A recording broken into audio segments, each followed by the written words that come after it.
Olá para você que acompanha a Rede Câmara Pelotas. Este é mais um episódio do Fala Vereador, podcast que recebe os vereadores do Legislativo Pelotense. E hoje nós recebemos a vereadora Miriam Marrone, do Partido dos Trabalhadores, que recentemente foi reeleita com 2.426 votos. Miriam Marrone é psicóloga e especialista em educação, filiada há mais de 4 décadas no Partido dos Trabalhadores, ex-deputada estadual, ex-secretária-geral do governo do Rio Grande do Sul, na gestão de Tarso Genro. Seja muito bem-vinda ao nosso Fala Vereadora. Eu que agradeço a participação, sempre é um prazer aqui. Adoro podcast. Vereadora, eu começo já lhe perguntando, embora já deve ter ouvido essa pergunta várias vezes, mas eu acho interessante, quem é Miriam Marrone? Uau! Passei dos 60, bastante. Uma mulher, mãe, esposa, avó, política, e uma mulher que eu diria, acho que realizada a gente nunca pode dizer que é, né? Porque sempre tem sonhos, sempre tem um papel a cumprir. Então, o meu agora, então, eu estou no auge, né? Voltar, participar do governo da nossa cidade, do lugar que eu nasci, que eu vou morrer, que eu criei as minhas filhas. Cada canto é meu, cada canto que eu olho, pá, isso dá para fazer isso dá para melhorar. Eu já estou pensando no Natal, no mercado, como é que a gente pode inovar. Eu já estou pensando na fila da saúde, né, que é a maior preocupação, é a saúde. Como é que a gente resolve isso em seguida? Quais as ações? Então, a gente quer ser tudo, né? Eu quero ser secretária de saúde, secretária de educação, eu quero ser vereadora, eu quero fazer turismo. Isso é encantador, né? O olhar. Eu conversava com alguns vereadores agora ali, tomando um café na minha sala, e a gente já, cada um era meio prefeito, vereador, secretário. É tão bom esse sentimento, né, de pensar, sair do umbigo do seu mundinho e pensar no lugar. E agora com o desafio ambiental também, né? Como é que tu prepara a cidade para os eventos climáticos? Como é que tu melhora a cidade na infraestrutura, buraqueira, alagamento? Como é que tu prepara a saúde, como é que tu melhora, né? Eu acho que resolver sempre é uma palavra pretensiosa, né? Mas óbvio que tem como melhorar, e a gente está muito motivado. Eu acho assim, eu encontro aqui na casa, eu encontro na rua, eu encontro todo esse povo que participou da eleição, uma alegria, assim, parece que tem um momento novo. Vereadora, e quando é que foi o momento, antes da gente falar de mandato, qualquer outra coisa, para a gente entender, quando é que foi o momento em que a Miriam, psicóloga, né, especialista em educação, lá no KVG, trabalhando no KVG, meu KVG, amado colégio. quando é que a Miriam disse ou pensou é hora de ir para a vida pública e seguir carreira política? Quando é que foi essa virada de chave assim, ou sempre teve aquele bichinho, né, aquela coceira, vamos dizer assim, para ir para a política? Meu pai era um brisolista, janguista, então ele me levava aos comícios do Brizola, e eu sempre. E aquele debate sobre visão de país, visão de mundo, de Estado, né, divisão da renda, inclusão, política, igualdade, né? O antigo PDT sempre se pautou à esquerda, né? Então o Brizola sempre foi uma figura maravilhosa, assim, né? Eu achava ele, além de inteligente, lindo. Que velho bem lindo, eu achava. E pude ter a oportunidade de, não só criança, ter foto com ele no colo. Tive uma foto com o Jango. Olha como eu sou velha, hein? Eu tive uma foto com 5 anos no colo do Jango, quando o Jango veio começar as obras do aeroporto aqui. Olha aí. Eu era 4 anos, eu acho, uma coisa assim.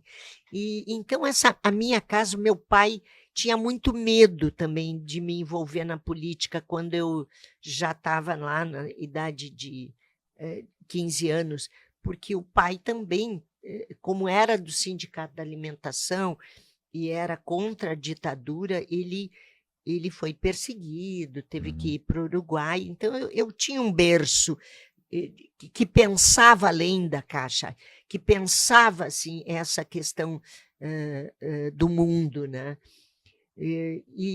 Claro, fui me pautando a minha ação de Assis Brasil, fui líder de turma, e depois, quando entrei para trabalhar na Universidade Federal, ali eu já olhava o Marrone, já era namorada dele, mas ele se salientava quando se discutia universidade pública, gratuita e para todos, que a tentativa das privatizações eram grandes, né? A ideia de que como foi agora no bolsonarismo, a universidade é apenas para os que podem pagar, a vida é assim, cada um no seu lugar, divisão de classe, e nós pensávamos ao contrário, né? O Brasil é rico e é para todos, dividir a renda.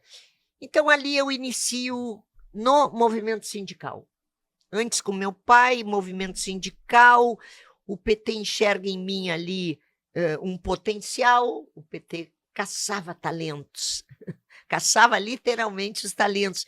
E aí a alunada muito politizada, os alunos eram o carro-chefe, os intelectuais, a Igreja Católica, naquela época, parte dela, claro, parte dela muito engajada em tirar o Brasil da miséria profunda, em criar políticas públicas, né?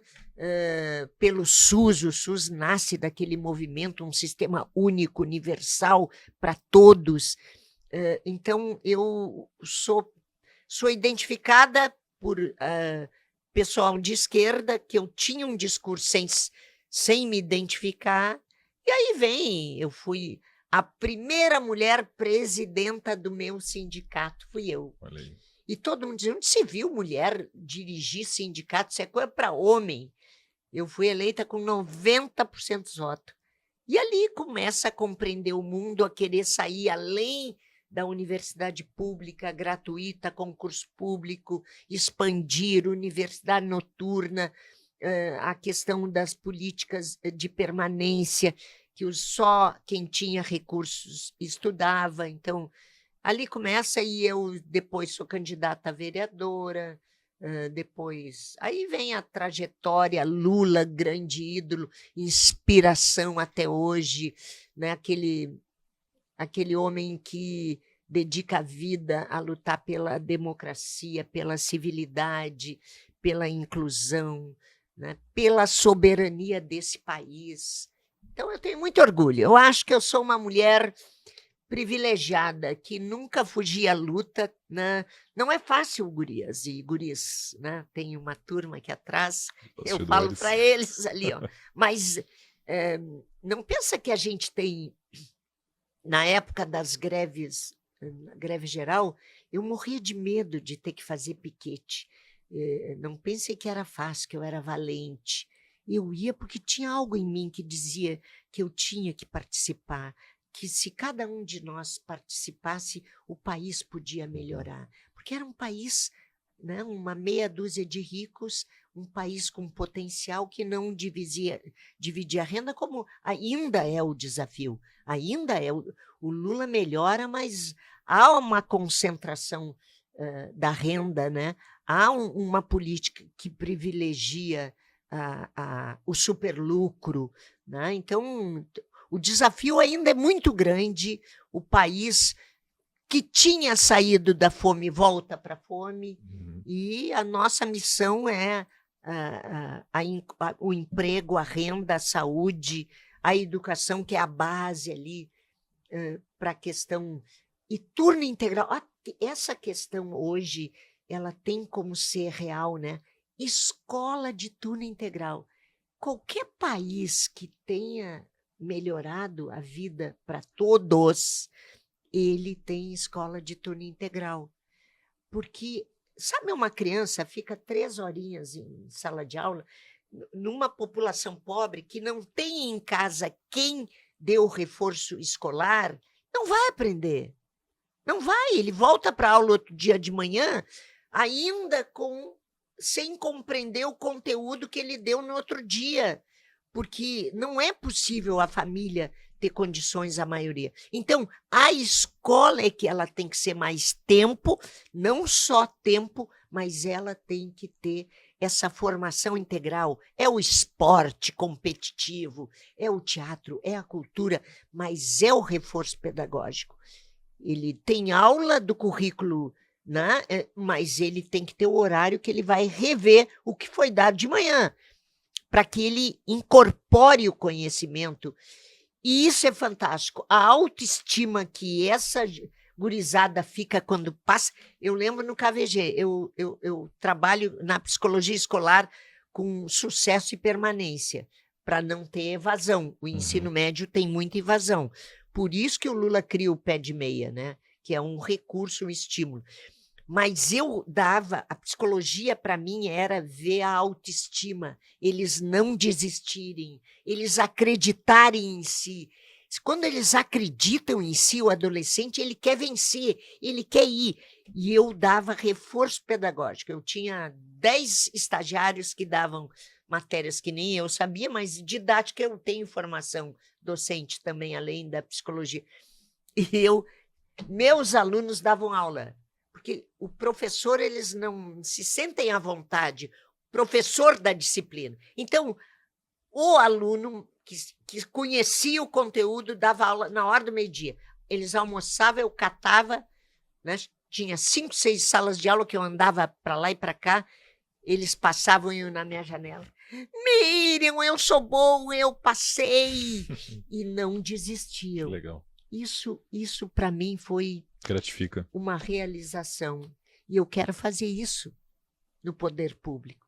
Nós temos que gastar dinheiro nisso, contratar. Essa escola tem que funcionar. Bom, ela deve começar pela questão da pré-escola, que ainda não é integral. O que é integral é a creche. Sim. A creche é integral, mas a pré-escola não é integral. E nós temos pouquíssimas escolas de 1ª a 4ª que funcionam integral, a maioria não. Então é um desafio e há uma política nacional, por isso que isso é possível também, né? Não, sozinho o município faz pilotos, mas quando é uma política nacional, então essa é prioridade. Saúde, educação. É tanta prioridade, mas tem umas que são... Exatamente.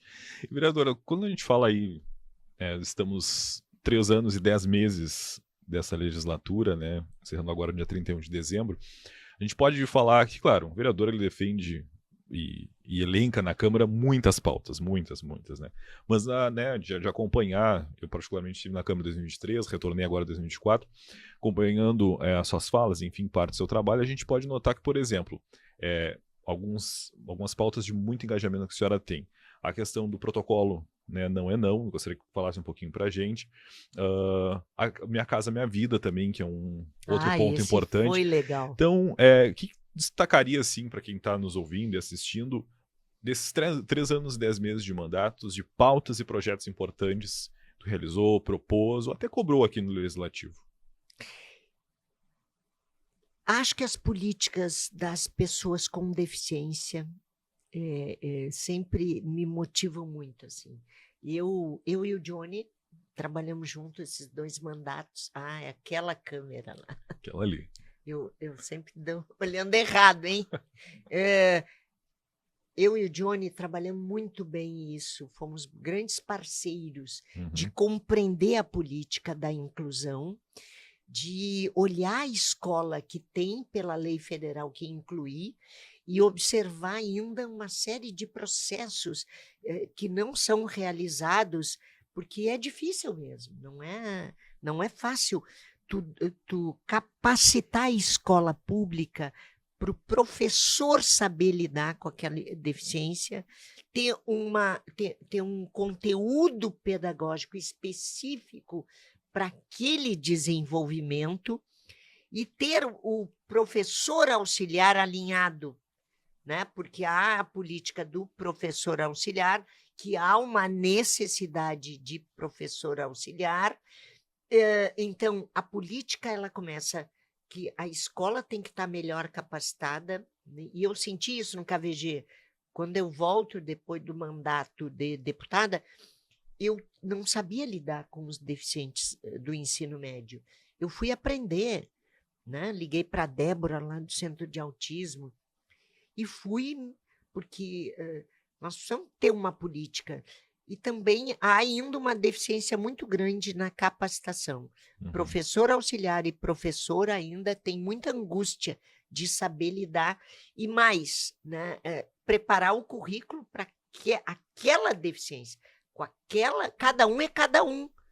Né? Então, o currículo para aquela criança é diferente da outra criança que tem uma outra dificuldade. Nós também observamos que Pelotas precisa ter fonoaudióloga, não tem. E pior, não tem no mercado, porque forma pouco. Tem a faculdade em Santa Maria, só Porto Alegre, e não há. Olha aí, pessoal que queira fazer fonoaudiologia, tem mercado, hein? Tem mercado. Porque falta fonoaudióloga, a prefeitura tem 3, parece, 3 fonoaudiólogas, não dão conta, salários baixos também, desinteressa mas é preciso criar uma central de fonoaudiologia, porque o deficiente, ele vai na escola, mas no turno inverso, as entidades como a PAI, como Alfredo Dube, como Serenep, Braille, são entidades do suporte técnico. Não basta só a escola. O que essas instituições fazem é toda aquela necessidade da deficiência. É a fisioterapia constante, porque há um problema de mobilidade, a fonoaudiologia, porque há um problema de fala que tu tem que semanalmente tratar. Então, são a arte-terapia que desperta as ligações e as conexões cerebrais. Isso é semanal. O deficiente não pode não ter esse atendimento no turno inverso. Então, muito bem fazem as entidades, precisamos manter bons convênios bom, a autonomia tem uma discussão nova que é dotar os deficientes da autonomia, eles podem, a maioria podem, e lidar muito bem com as entidades, as associações, elas estão muito bem preparadas, muito bem preparadas, todas elas têm um conhecimento. Então, é uma pauta que precisamos continuar trabalhando. Qual o projeto de destaque desse mandato, dessa legislatura? Assim que olha e diz assim, eu sinto orgulho de ter, enfim, encabeçado esse projeto, essa pauta, ou ter participado dela. É difícil. Nunca existe uma coisa só, né? Isso eu aprendi com a idade, que tu não elege uma coisa, porque são várias coisas que compõem um bem-estar e uma realização. Eu diria que essa política da deficiência, eu diria essa questão das mulheres, né? Do não é não. A própria Procuradoria da Mulher também, né? Nós precisamos entender esse universo do preconceito e o gênero, né? Há um histórico secular em que inventaram um papel de inferioridade à fêmea. E isso não é de Deus, nem é da biologia. Nós não somos inferiores porque temos menos cérebro ou porque temos órgãos diferentes. Nós ocupamos menos espaço e não temos a autoestima que deveríamos ter para ocupar espaços iguais ao homem, porque há uma cultura histórica que criou uma invenção, é uma invenção. Por isso que podemos rompê-la, né? Que é a questão da submissão da fêmea ao macho. O macho é visto como provedor, o pai é o comandante, o marido comanda, respeito. Há no imaginário coletivo e na subjetividade essa submissão histórica, né, que passa de geração em geração. O papel do menino, o papel da mulher, a mulher não se comporta assim, né, não sai, ainda é assim, infelizmente. Por isso que a gente reproduz a dominação, o macho proprietário da fêmea, o macho proprietário da mulher, que lhe permite comandar e quando ela não obedece, então ela tem que receber o corretivo.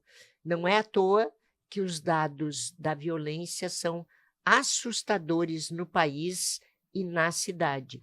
Nós temos 400 mulheres em medida protetiva, 400 que apanharam, que foram ameaçadas pelos seus companheiros, que tu casa, que tu tinha o romantismo, e que depois da paixão que é biológica, né, dura 3, 4 anos, vem toda uma intolerância da rotina, e eu me sinto dono, eu sou dono proprietário, ela tem que me obedecer.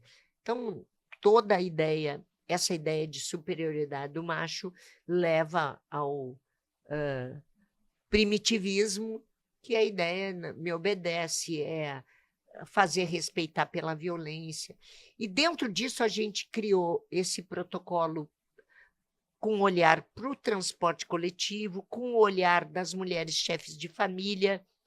Transporte coletivo é onde ocorre o assédio, né? A gente criou o protocolo, reunimos motoristas de ônibus, fizemos um café com ele, foi excelente, né? Para poder orientar. Eles são ótimos, o ônibus é deles, eles não permitem o assediador, o importunador sexual. Nós reconhecemos que a câmera que tem no transporte, que todos tivessem câmeras, servem também para fazer o registro do BO, né? Na Polícia Civil. E a capacitação dos motoristas, e vamos evoluir esse ano para que haja uma mensagem no transporte coletivo, porque como o cartaz não funciona mais, há uma poluição de informação escrita, mas a ideia esse ano é a gente colocar no ônibus uma gravação, uma voz bem adequada, né? Né, com uma mensagem, porque se alguém está cometendo ou tem a intenção de cometer a importunação, ele vai ouvir. Atenção, atenção, as mulheres não são sua propriedade. Algo parecido, estou inventando agora, né? Mas vai ter um chamamento adequado ali para dizer: eu estou te cuidando, eu estou te gravando, nós estamos vendo. Né? Não é não, as mulheres no ônibus agora, nesse horário, não são, tu não tem o direito de assediar. Então, nós vamos avançar no transporte coletivo, como nós estamos avançando num programa inédito no Brasil. Eu pedi para a deputada Maria do Rosário um recurso de 300 mil e a gente começou a reformar casa de mulheres que estão na medida protetiva, que tiveram que ficar sozinha com os seus filhos e hoje podem estar sendo ameaçadas e os homens chegam. Então, se ela não tem uma grade, se ela não tem uma porta bem fechada, se ela não tem uma boa condição em casa, é vulnerável e ela, como já aconteceu várias, né, a brigada nos chama e diz: olha, tal mulher, a casa é vulnerável, ele vai entrar, ele já tentou, então a gente vai lá, coloca o portão, coloca a janela melhor a telha. Então, eu tenho me dedicado a esse tipo de pequenas reformas que têm a ideia da segurança, porque elas têm medo quando eles aparecem. Então, A grade tem sido um pedido Uhum. delas. Então, dá para fazer muitas coisas, né? Das mulheres, eu penso que mulheres chefes de família, a capacitação, né? Eu acho que é outro projeto que a gente quer priorizar esse ano, é identificar essas 19 mil mulheres que são... 19 mil mulheres são chefes de família, segundo o IBGE, gente. Sozinha com seus filhos para sustentar. Tem o Bolsa Família, melhorou bastante, mas ainda precisamos ter uma ação dessa capacitação, que ela faça o bolo em casa, que ela invente a melhor pizza do mundo. Posso ensinar, porque eu sou boa na cozinha, né?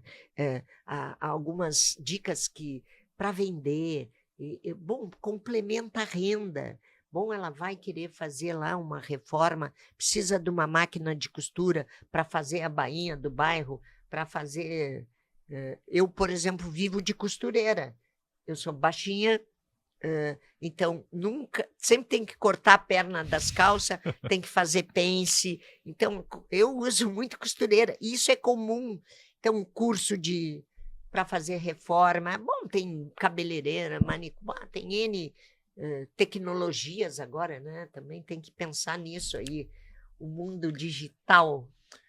Vereador, eu separei uma frase do presidente Lula, que hoje é o principal exponencial do Partido dos Trabalhadores. Na verdade, né, tem toda uma trajetória, mas por ser o presidente da República, na campanha de 2022, inclusive, campanha acirradíssima, né, que foi para a presidência da República, ele falou o seguinte: a política não pode ser uma guerra entre as pessoas, mas sim uma luta pela melhoria na vida delas. Foi um dos últimos discursos da campanha que ele fez, a gente sabe todo o contexto, e eu uso essa frase para ilustrar como é para ti já ter tido a experiência de ser secretária no governo estadual, ser deputada estadual e também agora atuando aqui na Câmara de Vereadores e agora, né, estando mais próximo a partir de 2025 do governo da esfera executiva.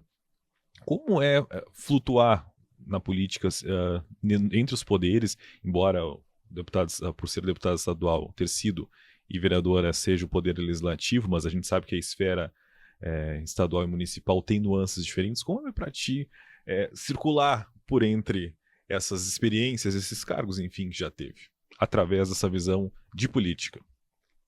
Um privilégio, né? Um privilégio de Deus, do meu esforço, porque Deus também não faz sozinho, né? Vamos lá, nós temos que ter coragem, acreditar em si, aprender. Eu acho que essas coisas assim, ó, buscar, tu não sabe tudo, mas tu vai lá, né? Eu sou relatora do orçamento. Eu sempre fugi dessas tarefas burocráticas e orçamento hoje agora saí daqui, vou lá para casa com uns calhamaços desse tamanho, né, Ricardo? O Ricardo é jornalista, mas a minha equipe todo mundo faz de tudo. Vai ter que aprender orçamento, Ricardo. Orçamento, tira daqui, bota ali o que é prioridade, qual a emenda que nós vamos colocar, né? Mas o meu olhar vai ser o que é prioridade. Óbvio que vai ser a saúde. Óbvio que vai ser a saúde. Não tem, nenhum governo teria outra saída que não zerar a fila da cirurgia, a fila de exame, né?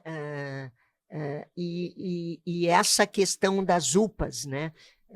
Também, que é outra discussão, nós não podemos viver com uma UPA só, porque nós temos 50 postos. Nós precisamos, enquanto não melhora o posto, tu tem que ter alternativas, e a UPA tem uma coisa que tem radiografia na hora e exame de sangue na hora. Tu tem a consulta e o médico desconfia do diagnóstico, espera aí, passa lá no laboratório, que é no mesmo lugar, e faz o exame de sangue e a radiografia. E nós queremos inovar com como é, Ricardo? Ultra. É o meu HD, Ricardo. Claro, a gente tem experiência, mas os jovens têm a ultrassonografia. Os médicos dizem que ela é fundamental, ela não pode demorar tanto, porque ela te dá o retrato do corpo todo, né? A ultrassonografia, ela te dá como é que estão teus órgãos. E o médico consegue rapidamente verificar qual o tratamento que ele te dá. Então, discutindo com os médicos e enfermeiros, a gente tira qual é a urgência. Não tem dinheiro para tudo. Dizer que tu vai fazer tudo não é verdade, mas tu tem que saber o que é prioridade. Bom, e essa não tem jeito, né? Organizar a cidade, fazer a zeladoria, que não, ninguém está falando em asfalto, hein? Nós estamos falando em, a não ser o caminho do ônibus, mas a questão da drenagem, porque vai vir chuva de novo. E elas não são iguais como antigamente. Né? Então, isso são 3 pontos aí que tem que correr e dotar-se, 3 ou 4, nem sei, mas tem aí uma mão que vamos dia e noite. Tem que. É para isso que nós da Câmara estamos aqui. Eu não sei se me coloco aqui, se me coloco lá. Tu viu o meu discurso? O meu discurso, um pouco uma hora eu estou dentro da prefeitura, outra hora estou aqui no legislativo. Mas é isso mesmo, né? Eu quero ser um pouco isso mesmo. Né? Não tem problema, eu acho que meu compromisso está lá e está aqui. Né? E os vereadores têm essa consciência, nós temos conversado bastante já nesses 2 dias. E eu acho que é uma animação aqui também, né? Com os vereadores que seguem aqui. E especialmente ser relatora do orçamento. Né? Olha aí, Ricardo, não tem almoço lá em casa, hein? É só trabalho, hein? Eles vão lá para casa almoçar. Porque a gente poderia dizer que Pelotas, isso já, não querendo prever os próximos anos, mas especialmente no que tem de orçamento, e pegar um ponto importante da sua fala, que são dos desastres climáticos, que foi a grande pauta do ano, né? Porque nós temos aí uma questão, e no início, em off, nós conversávamos aqui, é uma coisa mais de prever o imprevisível, porque a gente sabe que podem acontecer novos desastres, mas a gente não sabe a magnitude, o tamanho disso, e claro que estar previamente preparado é importante, mas aí fazer a relatoria de um orçamento que também vai ter que ter... Isso eu já vi que nós vamos ter que mudar ali, porque assim, drenagem, canais, aprofundamento de canais, o dique do Laranjal, que é para o Novo Valverde. Óbvio que se vier um evento climático pela lagoa, vai alagar. Mas o dique protege aquela do Novo Valverde, sim. A drenagem urbana, canais, criar lagos. Pelotas tem que parar de asfaltar tudo. Não pode. Sabe que ontem eu estava vendo um programa na Globo News e eu vou apresentar aqui. As quadras teriam que ter canteiros, 3x4 os canteiros, com 2,5 metros de profundidade, bota plantinhas ali. A quadra que tiver, isso é em Minas, viu? Não é uma criação minha. Eu vi na TV ontem.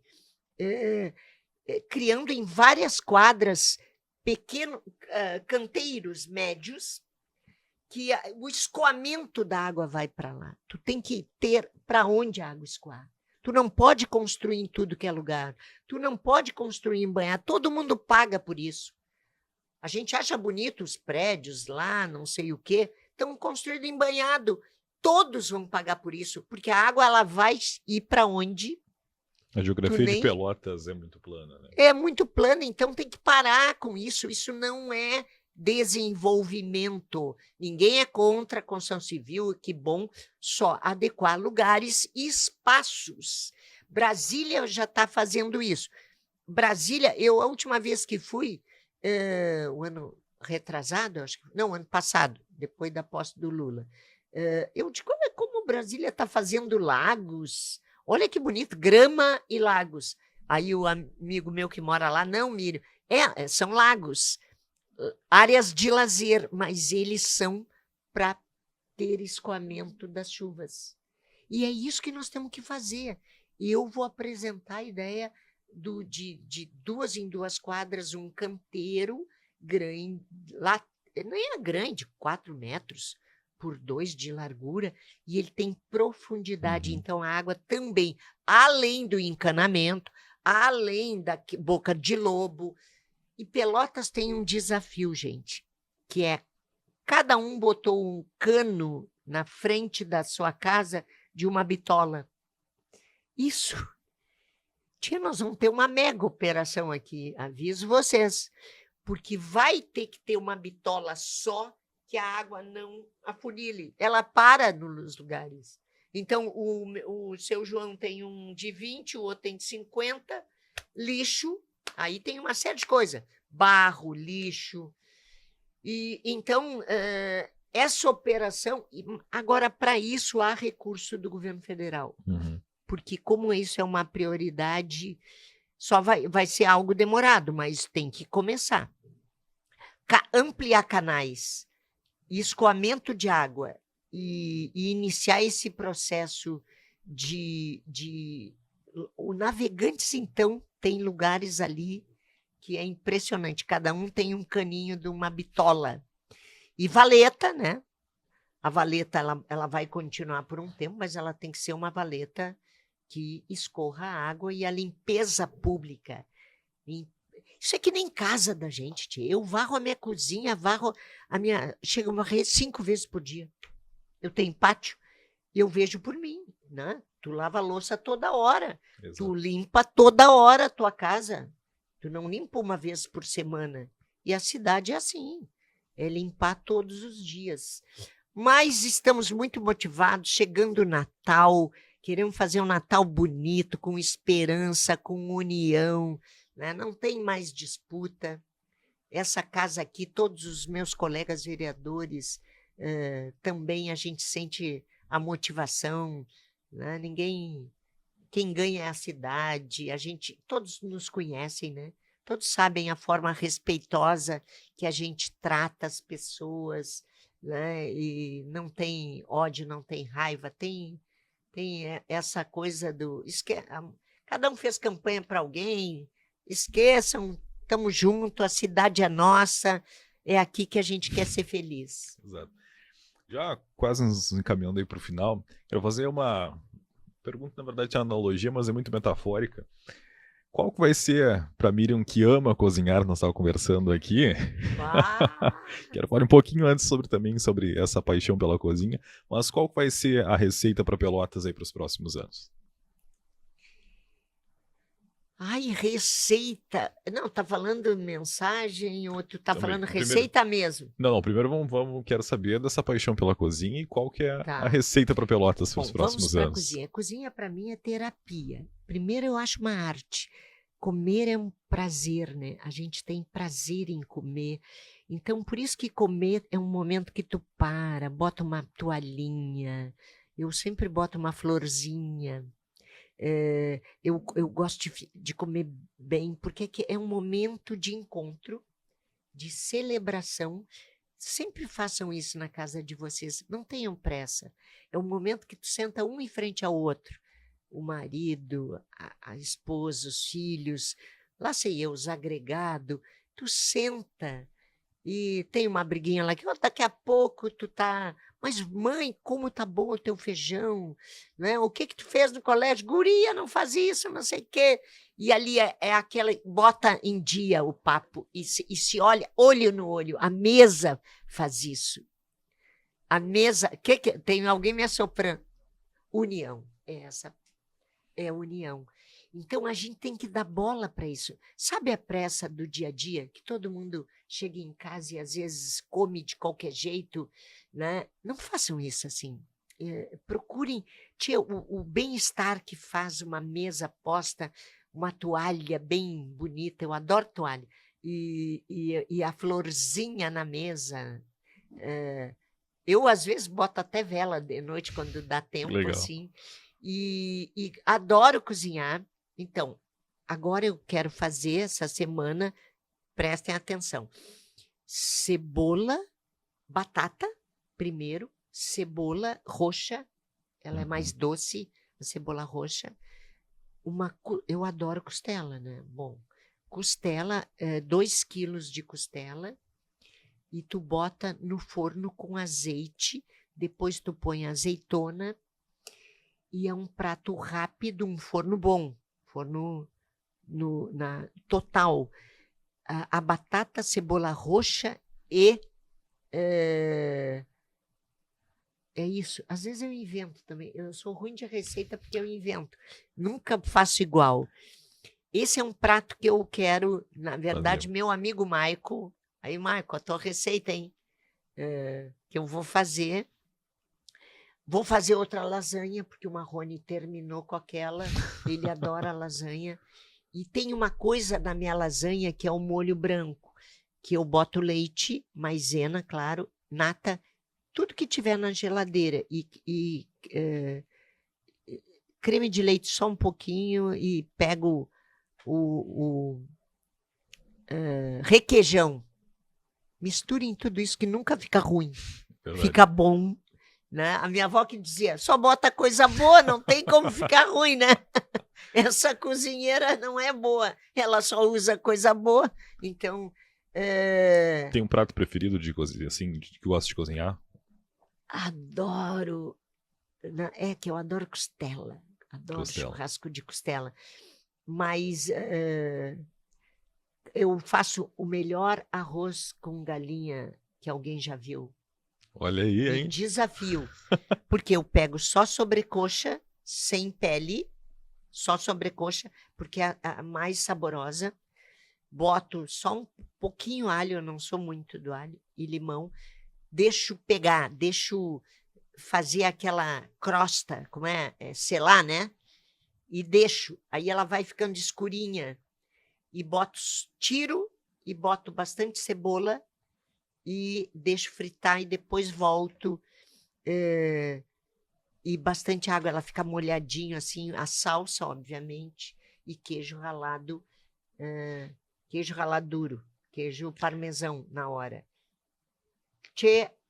Sou campeã nisso. Olha aí, hein? Tem uma regra, ou melhor, um artigo do regimento interno da Câmara, que fala, essa gravação está ocorrendo meio-dia, são 11h58, que quando a vereadora fala de receita, diz no regimento interno que ela tem que trazer para a equipe, hein? Olha, vamos ter que combinar, hein? E o mais fácil é esse. Vamos com galinha. E aí, é claro, a carne de panela eu acerto bem, e é bem simples, né? Carne de panela, bastante, um bom alcatre patim, né? E frita muito, dá aquele escurecida para depois pôr a água e só cebola, não se bota tomate, né? Exato. Meu pai sempre dizia que o tomate, se botar tomate é pouquinho e açúcar, para tirar a acidez do molho. Então eu uso sempre uma colherinha de açúcar quando usa tomate, tira a acidez. Pois é, agora aí, todo mundo vai querer comer lá em casa, hein? Exato, hein? E conforme eu tinha proposto, nós fazendo essa analogia às receitas, vou falando e aí escolhe uma palavra de acordo com o que vier na sua mente, enfim, o que vier aí do coração. Para essa grande receita que nós vamos montar então para Pelotas, já que o assunto está de cozinha aqui, para 2025, enfim, para esse final de mandato, para os próximos anos, Pelotas tem que ter uma pitada de quê? União.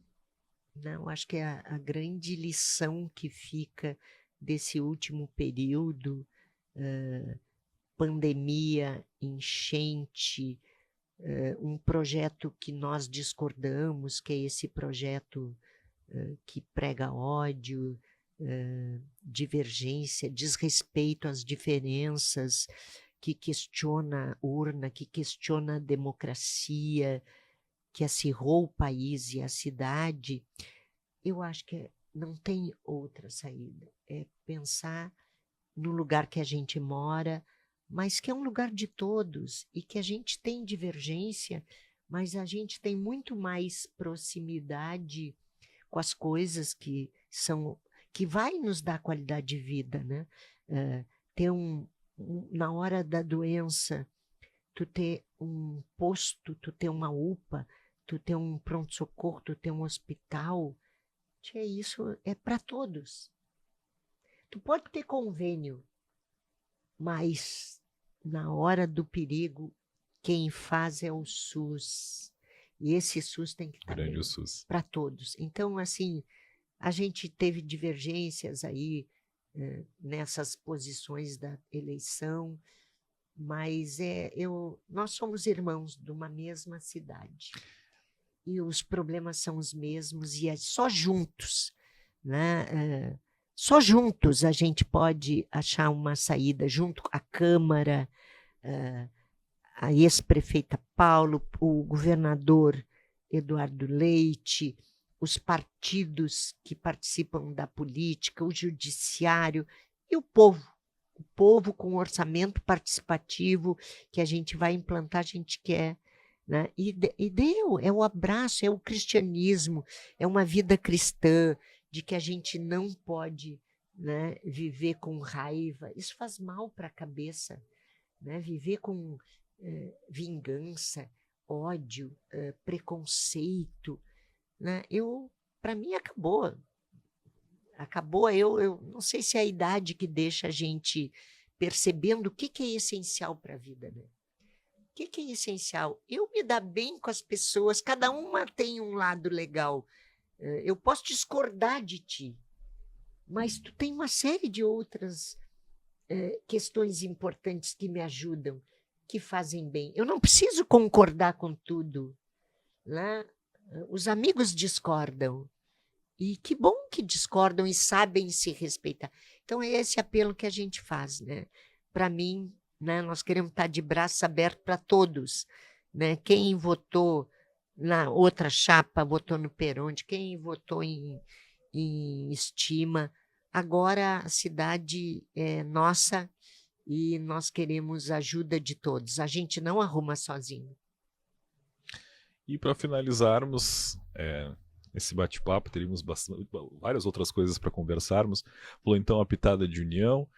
E para só deixar um gostinho de quero mais essa receita, e os pelotenses para os próximos anos, para o futuro, tem que colocar nessa receita aí 3, 4, 5 xícaras fartas de quê? A gente só unidos com solidariedade. Solidariedade. A gente sempre se pautar pela questão mais cristã. Solidariedade, respeito às diferenças. A gente não vai pensar igual, nem por isso nós seremos inimigos. Nós não podemos ter essa ideia de olho por olho, dente por dente. Né? Acho que a gente sempre está aprendendo. Né? Nós nascemos numa sociedade muito competitiva. Né? E a gente sempre tem que se reformular, se autocriticar. Acho que eu aprendi também, né, de me autocriticar. Eu não tenho razão sempre, né, mas ter essa paciência de entender o momento do outro também. Eu entender que o outro, às vezes, não está bem, né, que ele pode estar agressivo, e que se eu compreendo e acolho o outro, eu penso que a gente pode se entender. E eu acho que é esse processo de final de ano, de término dessa disputa, respeito, solidariedade, união, né? E estar disposto a dar as mãos. Acho que assim, acho que é um aprendizado para melhorar a vida de todo mundo, do vizinho, da família, dos amigos, do ambiente de trabalho. Né, da gente ter um pouco mais de solidariedade, compreensão e respeito. Então, vereadora, só me resta agradecer a sua presença aqui. Muito obrigado por ter participado. Parabéns também, essa juventude maravilhosa que faz a comunicação, hein? São profissionais queridos, agradeço. Acho que é o último podcast do ano, né? Então, eu vou desejar um Feliz Natal com essas Palavras de união, solidariedade e respeito. Também estamos chegando aí, né? Próximas datas festivas do ano. Muito obrigado novamente pela sua presença. Um bom resto desse mandato ainda e já desejo um bom início do próximo aqui na Câmara de Vereadores, nossa querida cidade de Pelotas. Obrigada. Muito obrigado a você que acompanhou esse episódio do Fala Vereador aqui na Rede Câmara Pelotas. Ele estará disponível na TV, no rádio e em nossas plataformas digitais. Até a próxima.